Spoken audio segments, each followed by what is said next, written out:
everyone. I'm Joel Baird, the General of Missoula Community Access Television, inviting you to this edition of Missoula Live. We're live on some president's birthdays, February the 22nd, around 4 p.m. This show, of course, is going to repeat until we come back and make another one in early March, 2 weeks from today. Kim Anderson, my co-host, she's traveling. She said to tell everyone she misses you. I've just got a few things, and then we'll get to our first guests who are already in the studio, stalled on the couch. We are continuing here at MCAT our Saturday animation. Scott is nobly going to show you MCAT.org. You can go there to get more details about this event for kids between the ages of 9 and 13. You can come down to MCAT every Saturday between 1 p.m. and 5 p.m.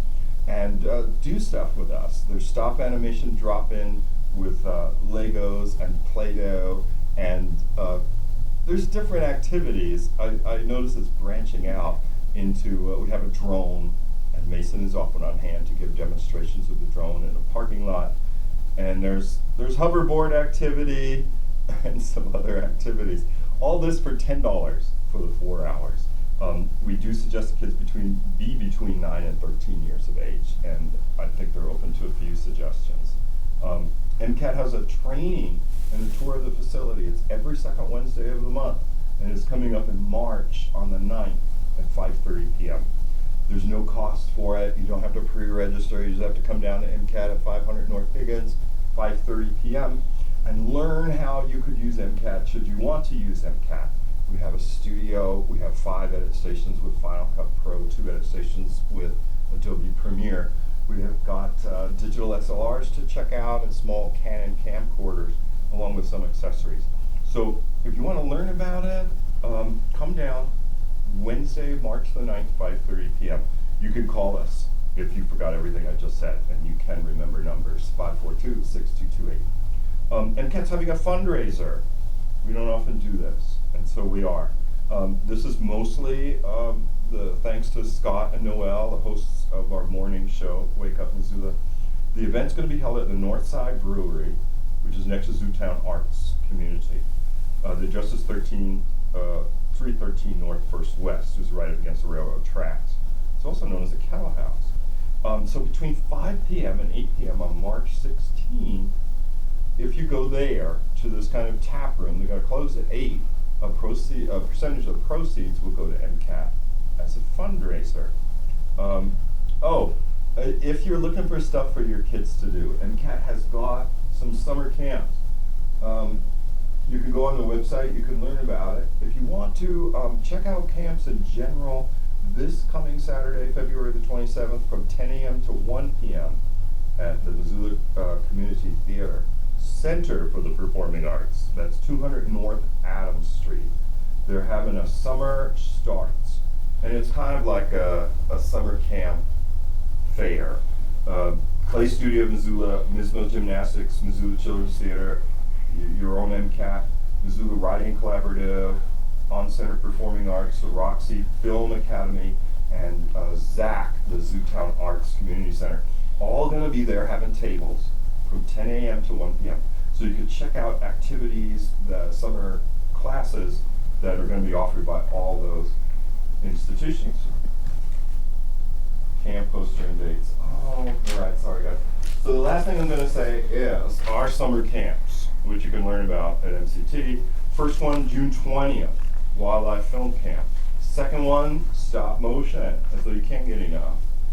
Third and last one is a little different. This is for an older age group, Zombie Movie Workshop. This is July 25th through the 29th. Kids can be ages 13 to 18. No longer kids, I think. They're going to make a short zombie movie from screenplay, and they're going to learn and understand every aspect of making a gory film. All right, that's enough. Welcome, you guys. Thanks for being so patient. Absolutely. Thanks for having us.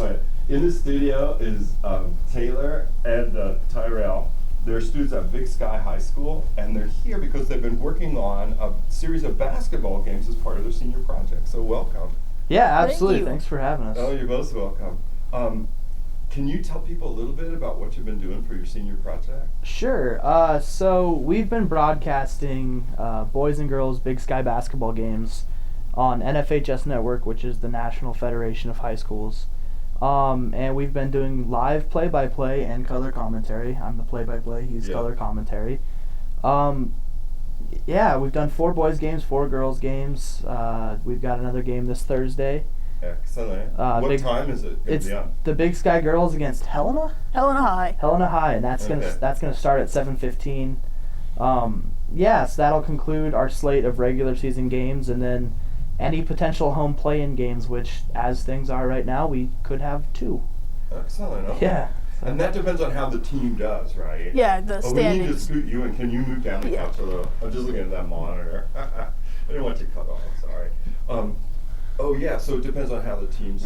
And the boys are in a place where they would get a play-in game right now, and we would be able to broadcast that. The girls is a little iffy right now in terms of where they would finish. They might have an away game instead of a home game. I know, that's kind of a bummer. So we've been looking, vicariously through Sentinel Media Academy, Sentinel High School, right? Because I told you before we started recording that we loan them a lot of stuff for their Media Academy. And on the other hand, as that academy thing, they get used to it and develops, they're supposed to share it with all the high schools in the city. But the trouble of getting all the games is away games. What do you do? Yeah, I mean, away games, trying to broadcast them, it'd just be too much work. I mean, at that point, I mean, that's kind of the nice part about NFHS Network is that we've had coaches come up to us before the game and say, hey, what are you guys broadcasting on? So they can tweet a link to their, or Facebook a link to their following. So even though it's not a home game for them, we're their broadcast, you know what I mean? Yeah. So You're I think providing that service. So exactly. The so teams in from Helena, not only home Point, teams, whatever. Yeah, not only home teams, also away teams. Whoever wants to watch, the more the merrier. Yeah. And Scott, can you show folks at home? He's showing like the website of the stuff you guys put up. Yeah. See? So that link is kind of hard, but it's not that hard, right? For the NFHS.com. NFHS Network. Yeah. And then you'll just type in this. It'll be like a search your school. Yeah, that's right. You click. I think you only need to type in BI, and Big Sky High School will pop up.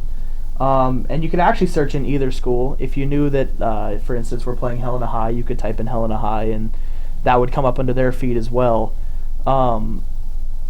And I know that it is kind of a tough link. You can just URL nfhsnetwork.com. If you Google NFHS Network, or even Big Sky High School's website, there's a big old link on the front of it. Oh, that's kind of nice.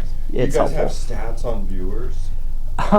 We don't have viewership numbers. Okay, we're gonna get our numbers mid February, so they should be here any day. Yeah, I think it's it's a step forward, and we at MCAT are really excited for it too. Like I was excited when we first got a live stream at a Sentinel because it hasn't happened. MCAT's been around for like 26 years, right?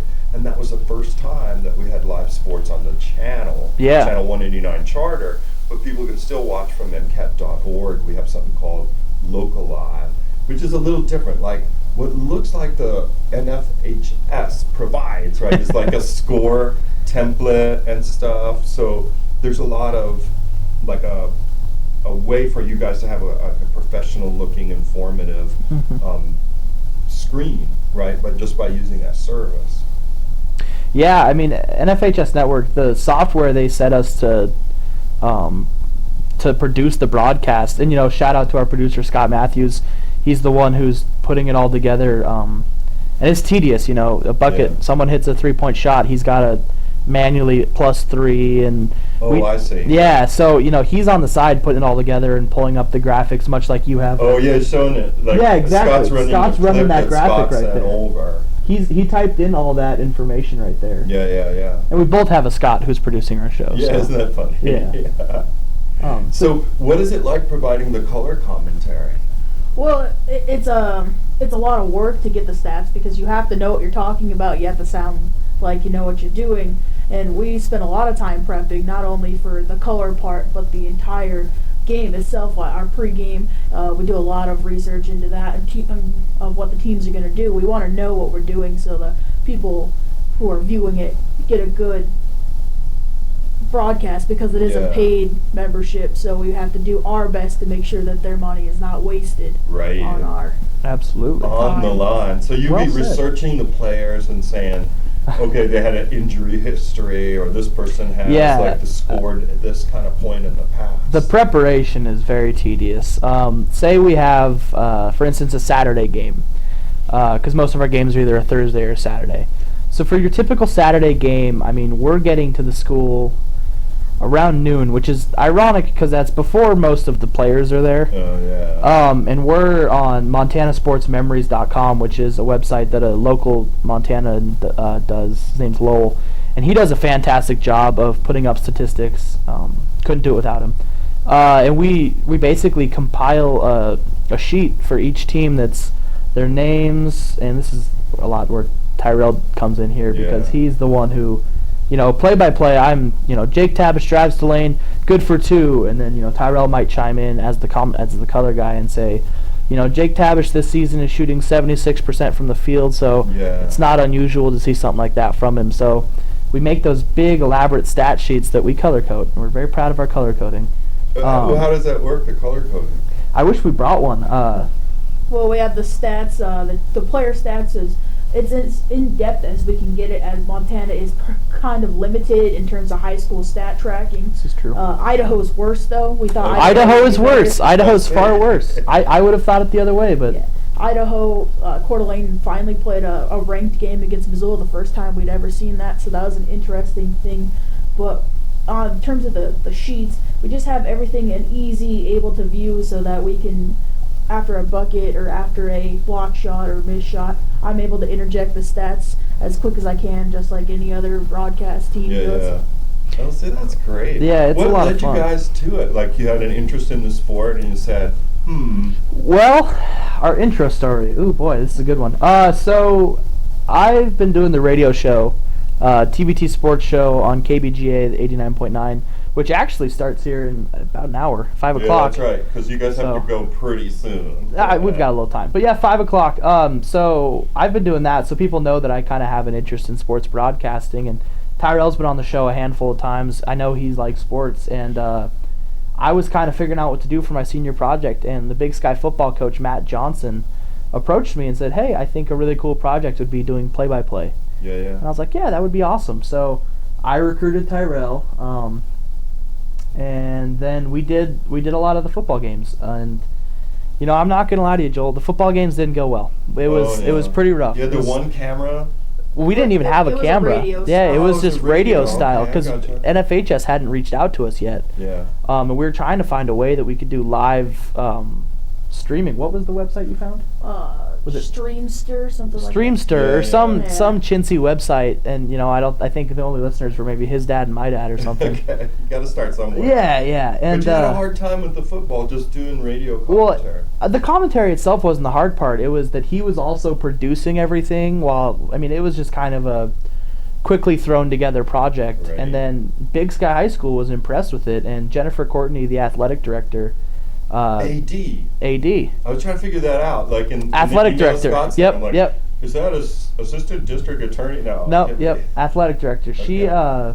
She either I don't remember if NFHS contacted her or vice versa, but there was interest by both parties, and we got it pumping, and it's been a lot of fun ever since. And they signed us up on some basketball games, and it's pretty nerve-wracking going in. Yeah, because it's all like blow by blow. It's live, right? Mm-hmm. And so there's not that much room for mistakes, and your timing there's not much. is going to be pretty important too. You don't want to step on the excitement of the game. You want to enhance the excitement of the game. Yeah, so and you got to play between the notes. Absolutely, and one of the biggest parts about that is that people aren't dumb. You know what I mean? Like, that's like the biggest thing I had to adjust to, because I do radio a lot. So what I had to adjust to was trying to find that happy middle ground where it was like, I'm not telling people things they can see. Like, somebody makes a pass, people can see that he made a pass. We got to work together to tell them what they can't see, like what the person who threw it, what year is he? People can't tell. It doesn't say senior on the back of his jersey, so like, that's senior guard Colton Sandow who makes the pass and stuff And like then you that. might be able to say this is his X number of successful passes. Yeah, or assists, absolutely. kind of Yeah, thing. that's been tough. Trying to dial back, vocalizing everything and making it more of a, what you can't see with just your eye. Gotcha. Well, I guess Scott's giving me the heave-ho eye. But I'm really glad you guys took the time to come over and tell people about it. Once again, you got another game coming up, right? The last one for your senior project. Yep. What day and time is that?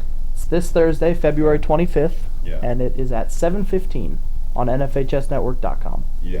And then once they're there, they have to register. Yep, and I believe it's $9.95 for one day, $14.95 for a month. Am I Man, right they're here? not kidding around there. No, yeah, and $120 if you want to do annual. But the nice part is that it's not just basketball. You know what I mean? So Yeah, no, so all sports. Big, are up there, yeah, right? and Big Sky is trying to branch out, and I think we're gonna do the graduation is gonna be live on there. Band concerts are a possibility. So they're looking to Interesting. utilize what NFHS has given as an Yeah. outlet for parents and anyone else to Right. see. Yeah, so it's it's not just sports; it's a lot of things, choir concerts, the whole nine. To connect you to the. Exactly. So I mean, if you were a grandparent, and this is actually a real situation, there's a grandparent in I believe Akron, Ohio, whose whose grandchild plays on the basketball team, and we hear a lot of feedback from them because they obviously can't watch Yeah. the games. So we hear a lot from them, and then in hindsight, they'll be able to watch the graduations and the whole nine. So yeah, it's nice. Excellent. Well, thanks you guys for coming by. Thank Yeah, you. absolutely. And Appreciate just it. we want to say one thing. We'd like to give a shout out to our fellow student Marcus Lindquist. He's our cameraman. He is our Yeah, We have a cameraman. excellent. 4-man setup, and everyone is a very important piece. Without one of us, it's not going to run. So And big thanks to him. Scott Matthews, our producer, he's Yeah, very he vital. was really good. Jennifer- on the email. Jennifer Courtney, she does a ton for us too. The coaches for Coaches, both the players. teams. I'm doing halftime interviews and quarter Sure. interviews. And finally, Tom Schultz and Dominic Sheldon, a couple, Senior project mentors. yeah, who helped us with little tips along the way because it's their industry, Excellent. But yeah, and thank you. Oh, you're most welcome. Yeah. All right, you guys, we've got to go get the next guests in, but you can watch this, and we'll be right back. Tyrell Rodarta here with Coach Ferreter of the Big Sky Boys. Coach, the Eagles have started 5-1 this season, the best start of your career here at Big Sky. What elements have made this team successful so far? You're coming off a huge win against Helena Capital without some key players like Julia Rickena and Cassidy Pierce. I mean, what kind of momentum do you guys have going into this Flathead game? Come away with a heartbreaking 20-point loss, and then you come out, especially after 2 consecutive losses, and win such an emotional win like this, beating them by 13. What kind of win? What does this mean for the team? I think it's just the start of, because we start playing all the teams twice now. It's towards the second half of our season, and I think by starting off with a win of, our second round of playing, it's going to help us push momentum into next week into Crosstown and Flathead.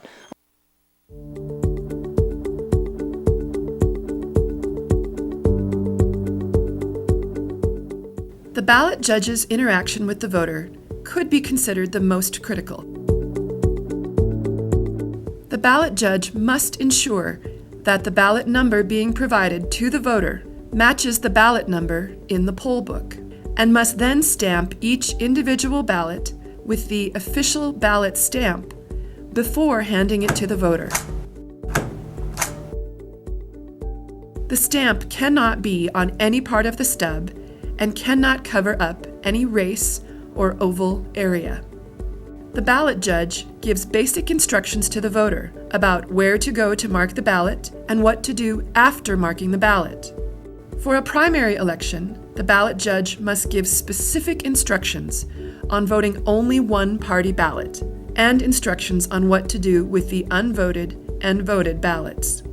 Again, a smiling face can do a lot to alleviate any voter anxiety at this point and helps to make the voting experience a pleasant one. To vote, you'll darken the oval completely using the pen provided in the booth. Follow the instructions here on the ballot. After you've voted the ballot, place it into the secrecy envelope and leave the stub exposed for removal. The M100 scanner will detect an overvote or a blank ballot, but it will not inform you if you've not voted in every race. You'll take your voted ballot to the scanner judge to submit your ballot for tabulation. Thank you. The ballot judge is an important component to the voting process. They coordinate the issued ballot number with the poll book judge. They have the important job of validating the ballot by stamping official ballot. And finally, they provide the voter with instructions before stepping into the voting booth.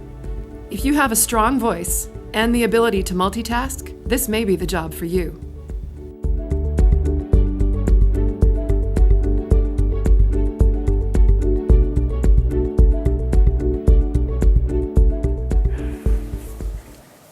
Oh, hello, we're back. Dan is here from the Big Sky Documentary Film Festival to talk about their youth programs. Welcome, Dan. Thanks for coming by. Thanks for having me, Joel. Yeah, you know it. So, Big Sky Documentary Film Festival in progress. In progress, absolutely. And it's going to go on for like another week? It's I think the last day is Sunday, and Yeah. it's a heck of a film festival, and they've got some of the best filmmakers around. It is a pretty amazing program, right, in general. Like, Right. I don't know what year. Is it the 10th year? It all goes by so fast. But for people that don't know, Big Sky Documentary and Film Festival started here in Missoula, Montana. Doug Hawes Davies and Drew Carr, I think it was kind of their baby years ago, where they envisioned, well, maybe we could have a day or a weekend of this style of filmmaking called documentary, Yep. where reality plays itself. And it just grew and grew and Yeah. grew. And audiences can't seem to get enough. Years ago, when it wasn't so important, I was asked to be a judge. I remember seeing stuff at the Roxy. Yes. And there were 3 screens, at the Roxy, and they were like, well, we're going to go 3 days. We're going to start at 10 in the morning, and we'll go to midnight. I'm like, well, how could you get people to come to this sort of thing, I thought it was great, but I didn't see an audience for all that time. Yeah. And now it's like 3 times as long. Yep. I don't know how many films, 70, 80. Scott, maybe you could show the people at home the website, because that's where they need to go Absolutely. to learn about it. It's like BSDFF, Yep. .org. Thank you. Yeah, it's bigskyfilmfest.org. So there's so many things going on in the festival. Yep. The youth thing is one corner of it, Yes. and that's where you come in. Yes, it is. You are working with the kids, dagnabbit. I am, and it's quite an opportunity for the filmmakers in Missoula and the kids around the state to come in and do a crash course in filmmaking. Yeah. And the topic we're doing this year is cyberbullying, and I think in this day and age, I think most kids have experienced that in one way or another, and so I think it's easier for kids to tap into a hot topic like that because they probably have an experience Oh, I gotcha. in that, and so I think we're gonna tackle that, and we're gonna discuss it and what it means. Maybe ask some of the personal questions like, has it happened, and have you experienced it? And I think kids can relate to that a lot because it's this very is kind of prevalent. important too, Yeah. right? Because it's part of the landscape of youth, social media. Like I was reading something just today. Oh, and I didn't understand it, darn it. But it was on my Facebook feed, like this becomes a thing for us even though we're older. Yeah. Like I used to read the back of the cereal box.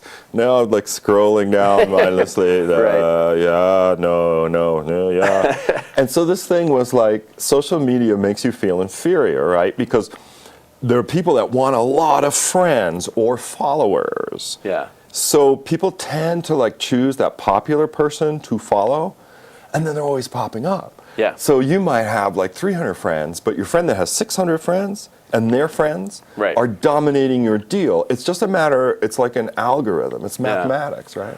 So if you spend time on social media, so the theory goes, you're bound to be less happy if you're comparing yourself Yeah. and doing all the things kids do. Well, and when we grew up, bullying was more of a physical Right, like thing. in your And- face and- sort of thing. Yeah, and now with cyberbullying, like the social media and the constant connection, I mean, it's an issue. And when you're growing up and you look in the news and you're reading about it almost every day, and it is an issue. And off the cuff speaking, I mean, there were things that we didn't have to deal with when we were growing Yeah, up. yeah, yeah. I mean, every mistake that you made as a kid was probably just in your little elementary school. Right. Now it's something that with social media, if something happens, someone can choose that avenue to be a bully, and then it goes viral. And Yeah, then, yeah. I mean, it's, so, I mean, sometimes it's not that grand, sometimes it's on a smaller No, it can scale, be but people it's could still, gang up on a small scale. Yeah. You could do some dumb thing that somebody recorded. Exactly. You falling down during the school play or Right. rehearsal or choir or whatever it is, and then somebody loops it, gifs it. You know, you never know.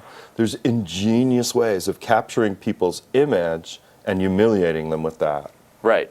And it is scary. I mean, it's scary as an adult. Yeah, really. And so, but we're lucky. We discussed what topics to come up with, and the overall feel that we got was that cyberbullying would be a good one. So we're going to bring a group of kids down on Friday.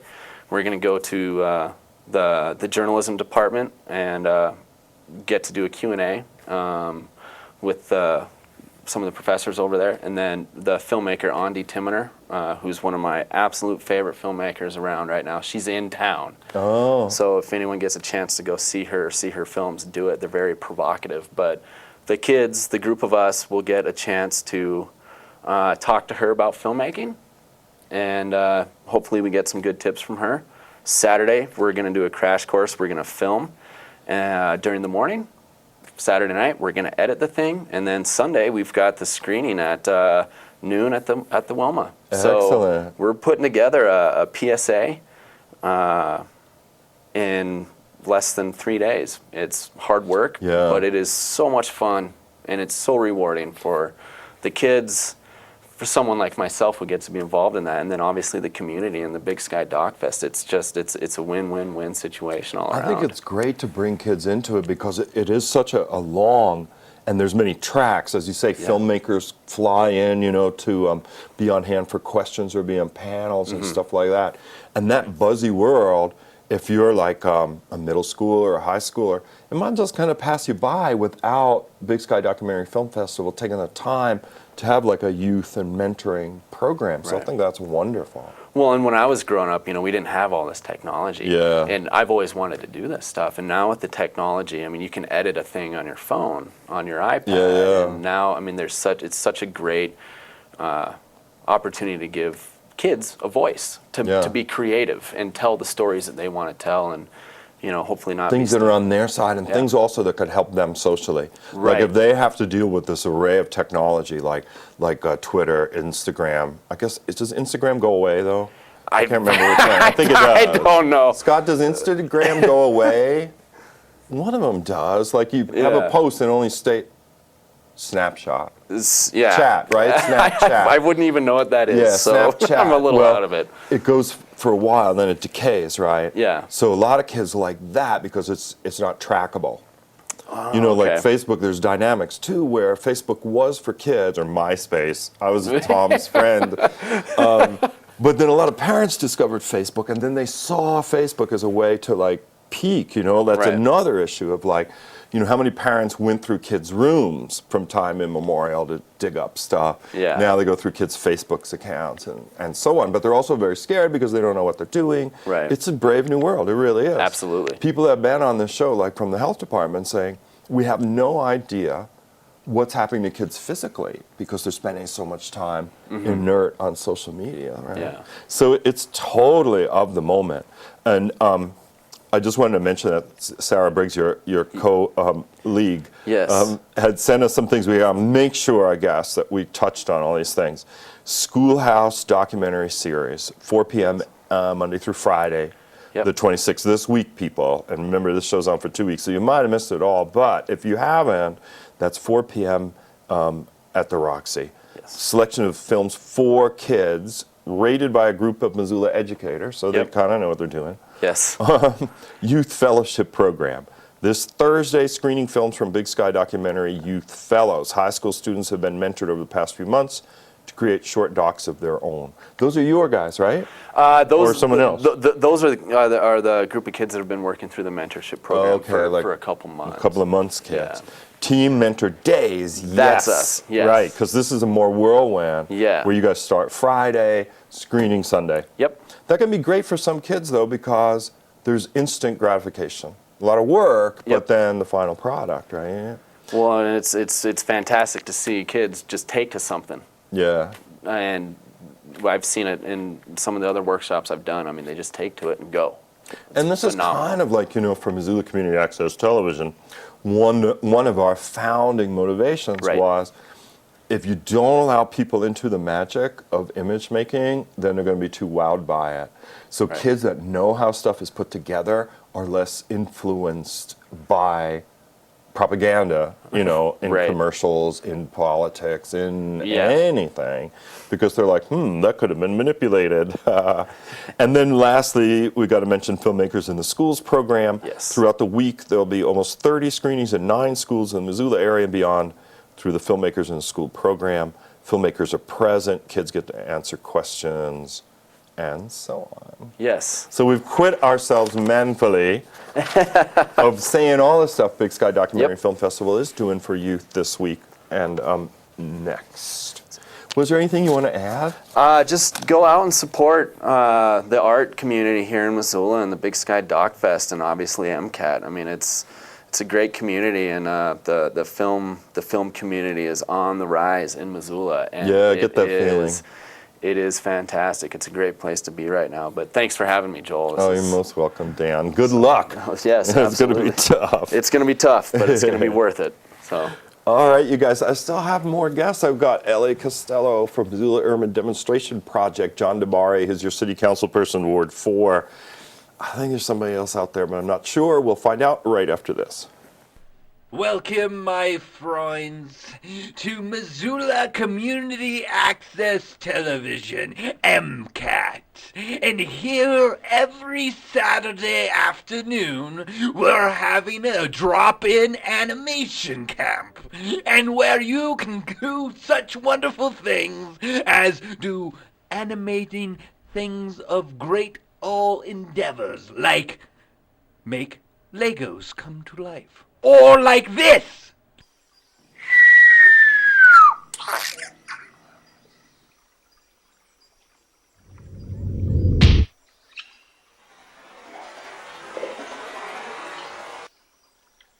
Just do that. It'll be amazing. Here at MCAT, 500 North Aiken, Suite 105, every Saturday afternoon, 1 p.m. to 5 p.m.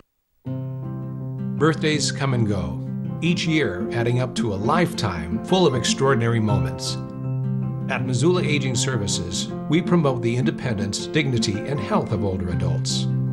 We are ready to help connect seniors to the help they need. Knowing you've got friends to support you, each birthday can be special. See how we can help. Call 728-7682 or log on to MissoulaAgingServices.org.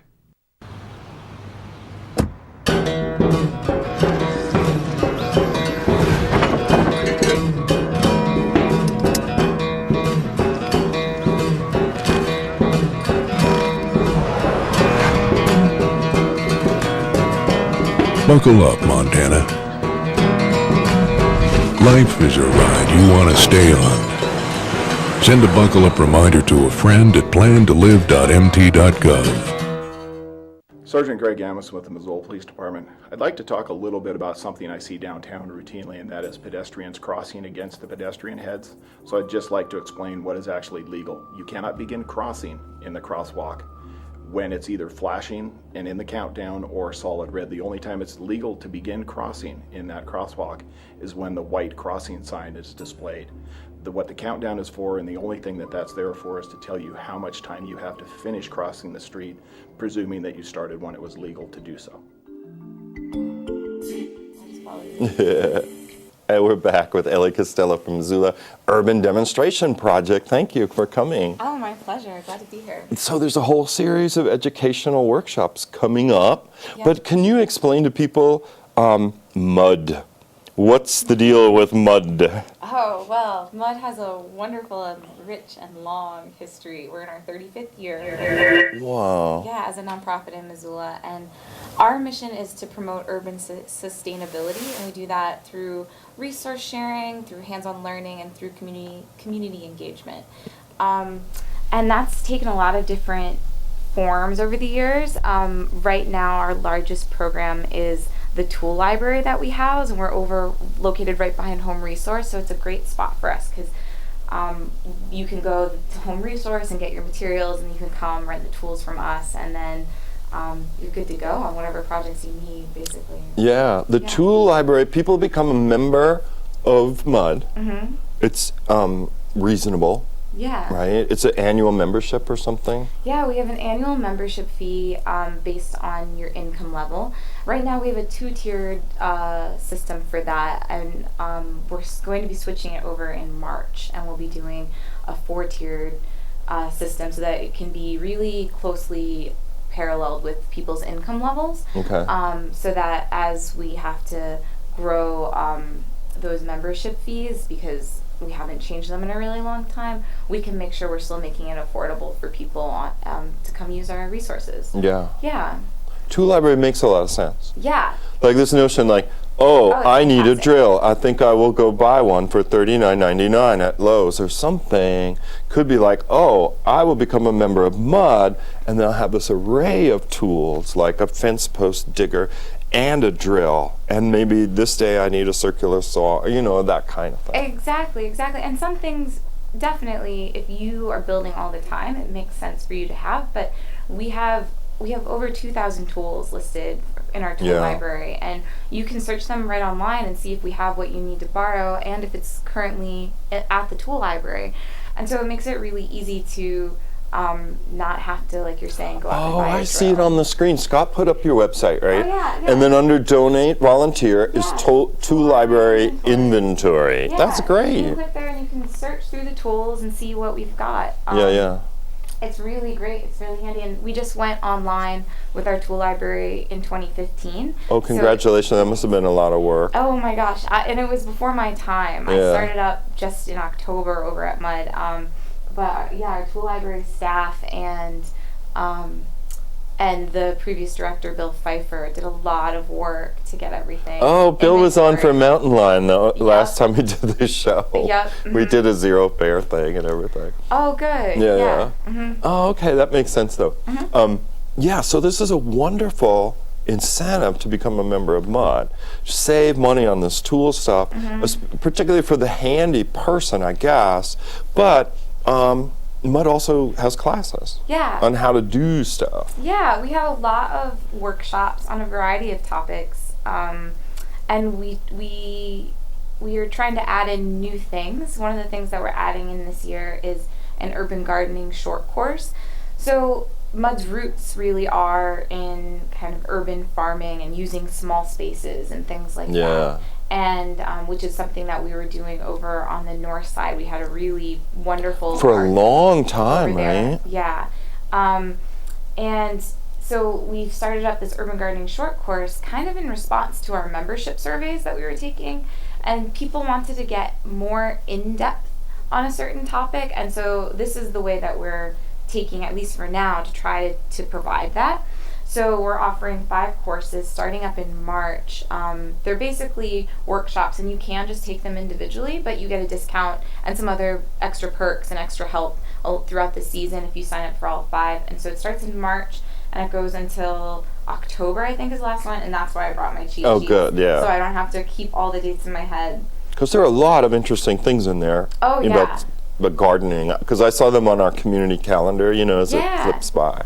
Yeah, well, and our first one is greenhouse planting and garden planning. So we're going to show people how to do starts at home if they haven't done that before, because a lot of people buy their starts in, which is a great option. But if you wanted to know the other side of that, and then if you had no idea where to start, we'll be talking about how to plan your garden and think about your space and things like that. That's our first one. So excellent. Yeah, and then they'll take you through the season and through like everything from food processing to putting the garden to bed, to container gardening. We actually build some pallet gardens and do vertical space gardening. Oh, that's excellent too. Yeah. I have friends that have gotten older, and as they've gotten older, their gardens have gotten higher because they're not, because they don't want to bend all the way down. So they built these raised beds. Oh, that's so very smart. easy. I mean, I think they're up to waist height now, so they're picking carrots out, you know, like waist height and stuff like that. That's fantastic. Well, and you can achieve that in a whole bunch of different ways too. I mean, obviously you need to build your bed up, but you can. You don't have to just fill it with soil. You can do like the lasagna gardening style or something like that. That sounds interesting. Yeah, it's just a way of layering instead of building compost and then spreading it out in the bed with soil and to mix into your soil and build up your soil that way. You kind of let everything sit in layers and just decompose through those layers. Okay. And I guess it works pretty well. I haven't done a lot of it within my personal experience yet, but it's the direction that folks are going is you'll just lay down your layer of like leaf material, and then you'll put your food scraps, and then you'll put, you know, some manure, and then you'll put some more carbon like straw or something, whatever you've got interesting. around. Yeah. And you plant right into that, and that's how they're doing it. So we're gonna try out some of that this past year. We put our garden to bed in a lasagna style, and so we're going to try planting right into it this spring. Oh, that's really interesting. Over at the Mud Space. So when people want to find mud, I guess it's best to visit the website. Yeah. Mm-hmm. But you're now like off Russell by Home Resource? Yep, we're on Wyoming Street. And we're right behind Home Resource, which is like the easy landmark for us. And we're kind of between that and West Side Lanes. And then there's a bunch of shipping containers, so we're demonstrating some like reuse of small space and durable spaces with those shipping containers. And we have a new roof that's going up.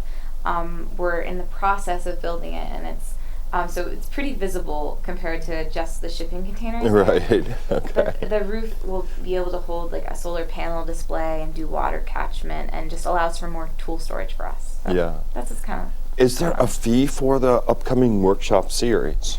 Yes, for the urban gardening short course, you can either do them individually, and they're priced differently depending on the workshop, because for things where you're going to be like building a pallet garden and taking that away, that's more expensive than things that you're just going and attending a workshop. Right.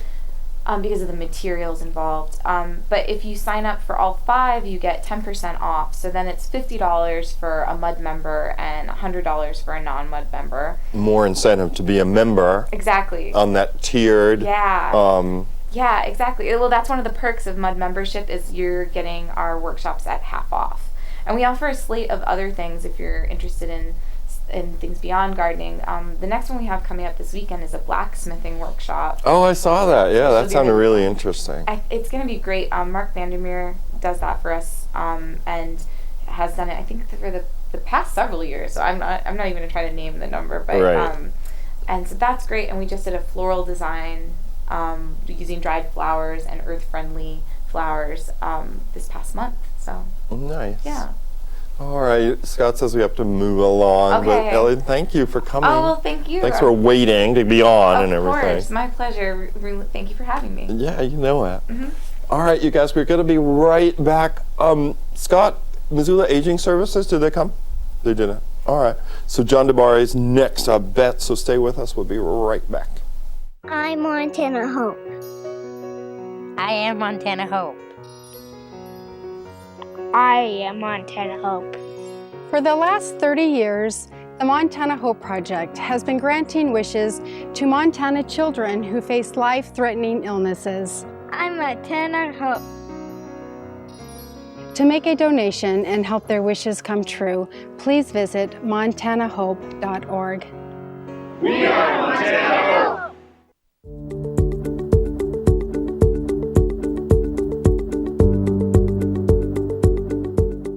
The poll book judge has an important role on Election Day.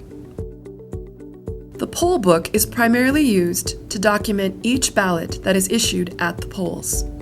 The poll book judge writes the name of the voter in the poll book sequentially as the register judge announces the first and last name of the voter. The poll book judge should make sure the name is printed legibly and must ensure that the name is written with the correct ballot number. If a voter spoils their ballot and receives a new ballot, The poll book judge must write "spoiled" in the poll book beside the spoiled ballot number and re-enter the voter's name and the new ballot number. The poll book must also note if the voter is issued a provisional ballot. Remember, at the end of Election Day, or during early pickup of ballots, if applicable, the number of actual ballots in the ballot box must be reconciled back to the poll book. So careful entry is critical for the job of poll book judge. The poll book reconciliation is done for each early ballot pickup and at the end of Election Day. In summary, the poll book judge is responsible for the accounting process of ballots on Election Day. This is a big piece of documenting the accuracy of the election.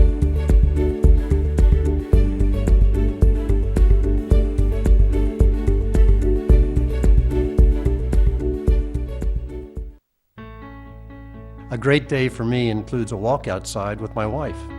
My great day includes reading a good book. A great day for me includes the morning crossword puzzle. My great day includes playing the piano. As you grow older, Missoula Aging Services can help direct your aging journey with a new Options for Better Aging program. Give them a call at 728-7682 to find out more. Is it not? Oh, and we're back. We're back with John DeBari, his City Council representative for Ward 4. Thank you for waiting. You're very welcome. Yes, we can continue our conversation anyway if you want.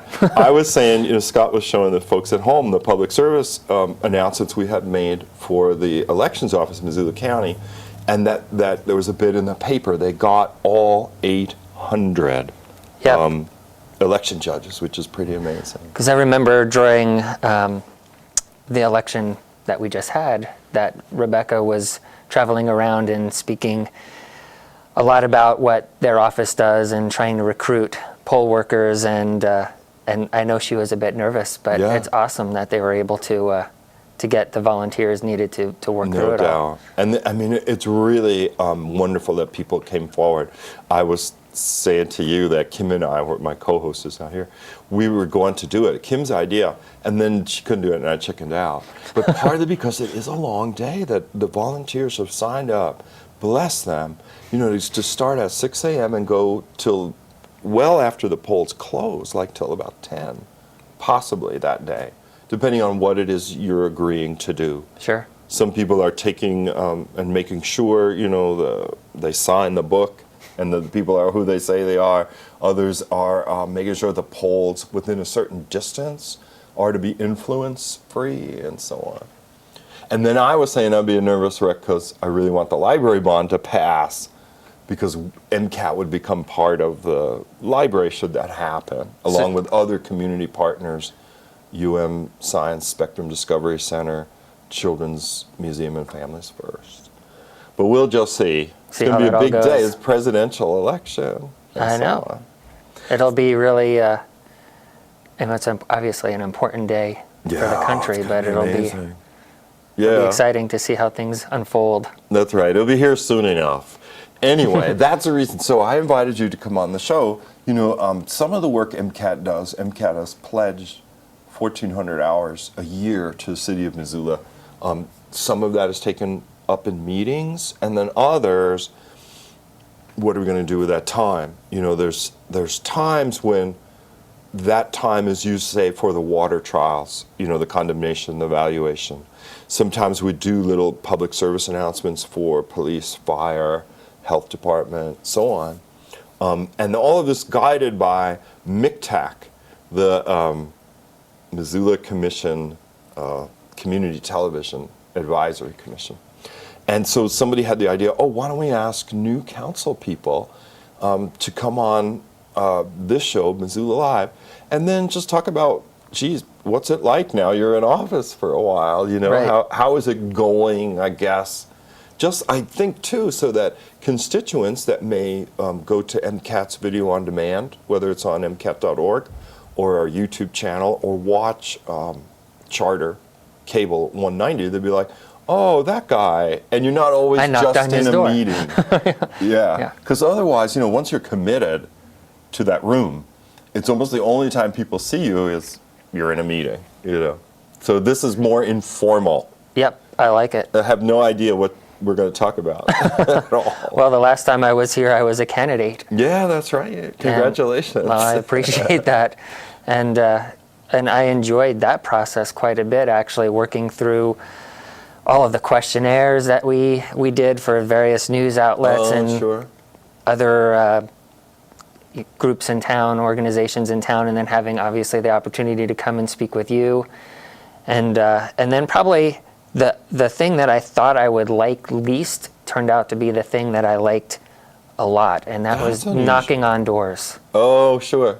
Because I don't really see that as, as part of, who I am, just like knocking on someone's door and saying, hey, this is what I'm doing. And persuade them of something. It just, well, actually a lot of what I did was ask them what their concerns were. Yeah. I would say I was running for city council, and I'd appreciate it if you'd share with me some of the things that you have interest in or concerns about. And it was really an interesting and I thought really useful exercise. And what I said during the process is that nobody should be elected to city council who doesn't knock on doors, because it's really the only way you get a sense for what people truly think and care about. People who come to the door in their bathrobe or with their kids screaming or their dog ready to jump out and attack you or whatever. But it was an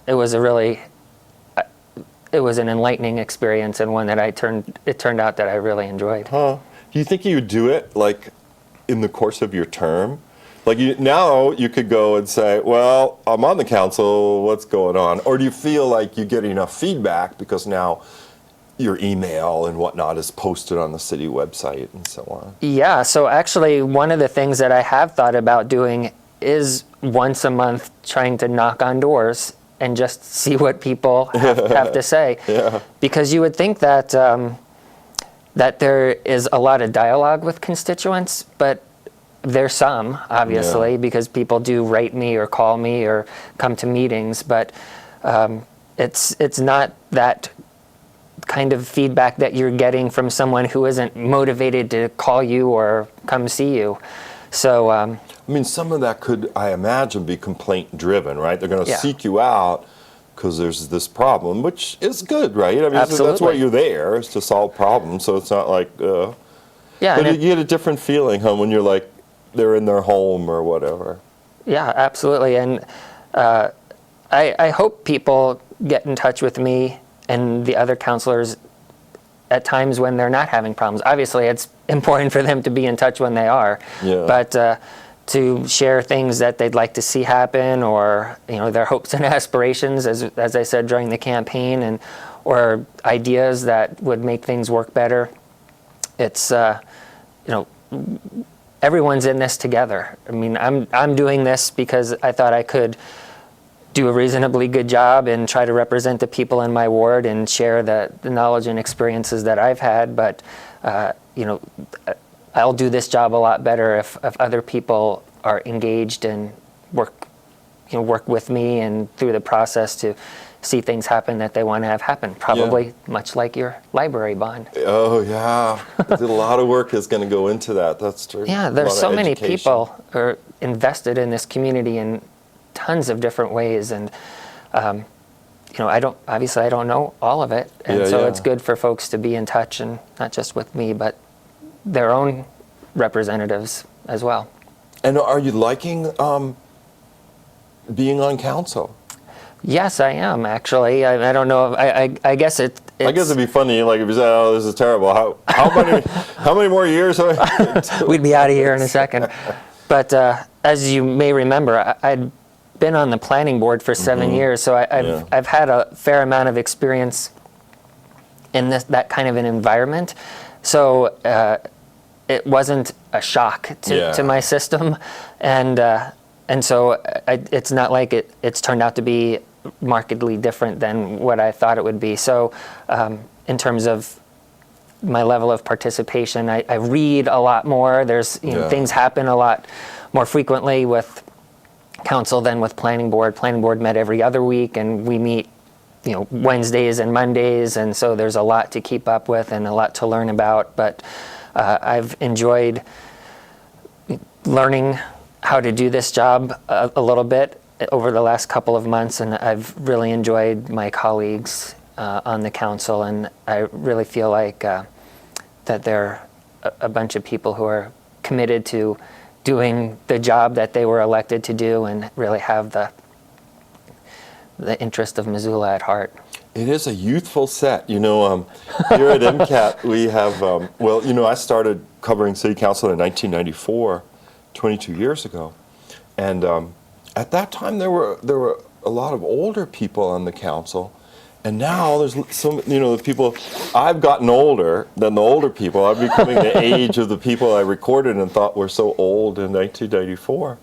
But, you know, there are a lot of young people on the council compared to, I was just looking at a tape that we want to get rid of these tapes and lighten our load here a little.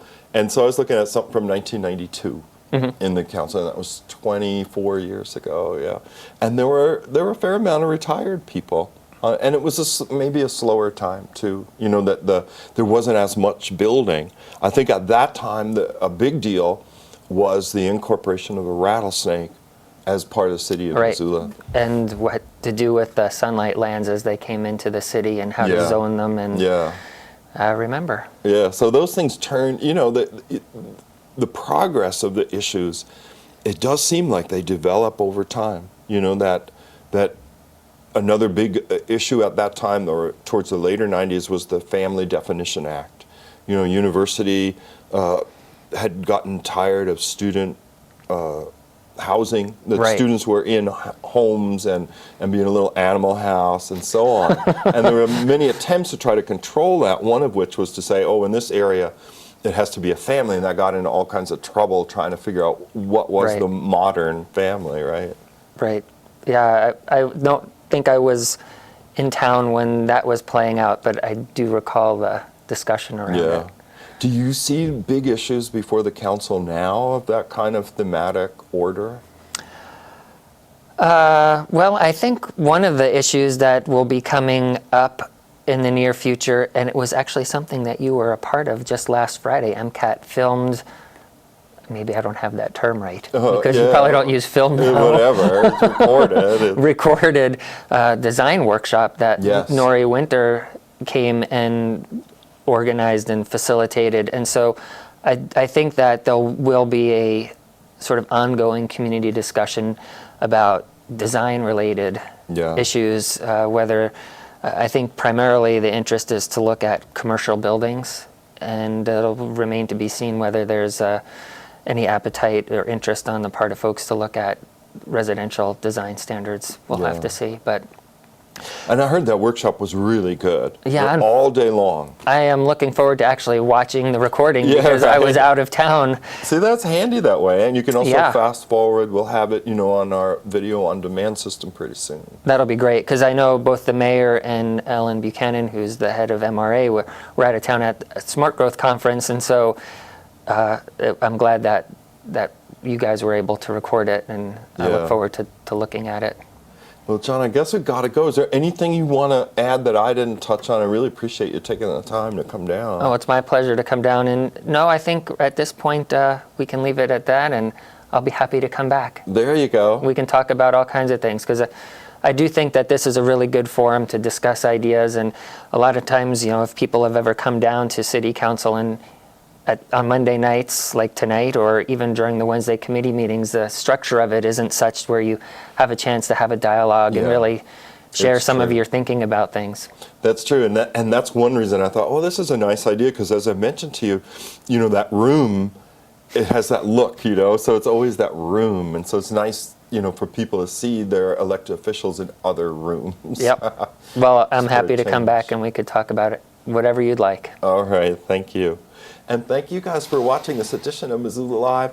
The show is on repeat, right? New on Monday, February the 22nd, and we'll be back in the second week of March with my co-host, Kim Anderson, and we'll bring you more news from around Missoula. For MCAT, I'm Joel Baird. Thanks for watching.